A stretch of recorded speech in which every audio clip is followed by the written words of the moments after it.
করো, ত্যাগ স্বীকার করতে থাকো। ইন্না শানিয়াকা হুয়াল আবতার, যারাই তোমার শত্রুতা করবে, হকের উপর তুমি আছো, যারাই তোমার শত্রুতা করবে হুয়াল আবতার, লেজ কাটা হয়ে যাবে, ধুলোয় উড়ে যাবে ইনশাআল্লাহ।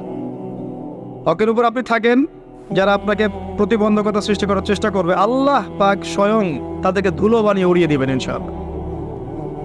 এটাই আল্লাহর সুন্নাহ, যুগে যুগে এটাই হয়েছে। নূহ আলাইহিস সালাম, তিনি এবং তার অনুসারীরা আল্লাহ পাক বাঁচিয়েছেন না? তার বিরোধিতা যারা করেছেন তারা আছে, আল্লাহ ডুবিয়ে দিয়েছেন। আল্লাহ সুন্নাহ দেখেন। আদ জাতি, এই যে হুদ আলাইহিস সালাম, তার সঙ্গীদেরকে আল্লাহ পাক বাঁচিয়েছেন না? তার বিরোধিতাকারীদেরকে আল্লাহ পাক ঝড় দিয়ে উড়িয়ে দিয়েছেন।